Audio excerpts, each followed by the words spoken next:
ఇప్పుడు మనం 2025వ సంవత్సరం ఫిబ్రవరి నెల 1వ తేదీ నుంచి 28వ తేదీ వరకు ద్వాదశ రాశిలో 3వ రాశి మిథున రాశి వారి జాతకం భూతభవిష్యత్తు వర్ధమానం ఎలా ఉందో మన జానకిరామ్ని అడిగి చూద్దామండి.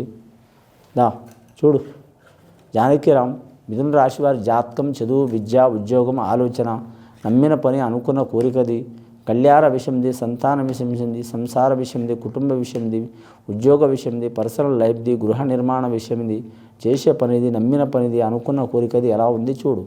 మిథున రాశి వారి జాతకంలో చెప్పాలంటే మాత్రం నరమానవుడు వచ్చిండి, మానవుడు వచ్చిండు, నెత్తిన పెట్టి సంకల జోలి తిరిగే అవకాశం చాలా ఉంటుంది. వారి జ్యోతిష్య బలంలో ఆకస్మికంగా ప్రయాణాలు చాలా ఉంటాయి, ట్రావెలింగ్స్ చాలా ఉంటాయి, కొత్త కొత్త చోట్లు తిరిగే అవకాశం ఉంటుంది.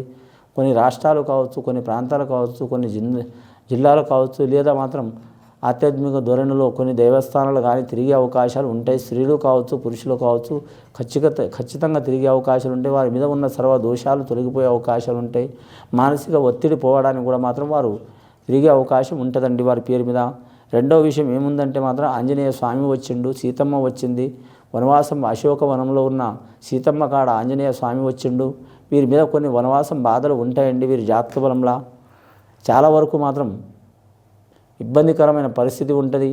వీరికి ఆదాయం ఖర్చు సరి సమానం ఉంది. సాయం చేసేవారు 7 అయితే ఇబ్బంది పెట్టేవారు 14 మంది రాశి ఉన్నది వీరి జాతక బలంలా. వీరికి మాత్రం ఆకస్మికంగా ఒక స్త్రీ పరిచయం అయ్యే అవకాశం ఉంది. ఆ స్త్రీతో మాత్రం మంచి యోగ బలం కలిసి వచ్చే అవకాశం ఉంది.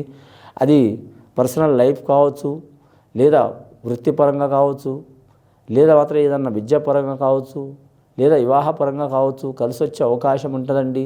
ఇంకోటి వీరి జాతకం ఘాత్వారం మీకు అచ్చుబాటు ఉండదండి. ఘాత్వారం అంటే ఆదివారం వీరికి ఏ పని చేసినా కానీ ఇబ్బందికరమైన పరిస్థితి ఉంటుందండి. అంటే చేసే ఉద్యోగం కావచ్చు, లేదా మామూలుగా వారు యథావిధిగా చేసే పనులు కావచ్చు కలిసి వస్తుంది, కానీ మాత్రం శుభకార్య విషయంలో మాత్రం కలిసి రాదు. రెండవది ప్రయాణం విషయంలో కలిసి రాదండి. వారు జాగ్రత్తగా ఉండాలి.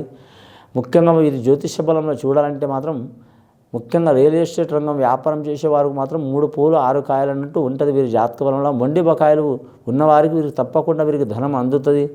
అలాగే వీరి జాతకంలో ఎవరికైనా అప్పు ఉన్నవారైతే అప్పులు కూడా తీరే అవకాశాలు ఉంటాయి. కుటుంబ సభ్యులు వీరికి వ్యతిరేకించే అవకాశం ఉంది. అలాగే స్నేహితులు సన్నిహితులు కూడా వ్యతిరేకించే అవకాశం ఉంటుంది వీరి జాతకంలో. వ్యాపారంలో మాత్రం కలిసి వచ్చే అవకాశం ఉంటుంది. కానీ అన్నం ఎంత ఉన్నా మాత్రం తినబుద్ధి కాదు, ధనం ఎంత ఉన్నా కూడా మాత్రం మనశ్శాంతి ఉండదు, చికాకులు చాలా ఉంటాయి. నవగ్రహాల్లో వీరికి మాత్రం 5 గ్రహాలు మంచిగా ఉన్నాయండి, 4 గ్రహాలు మంచిగా లేవు.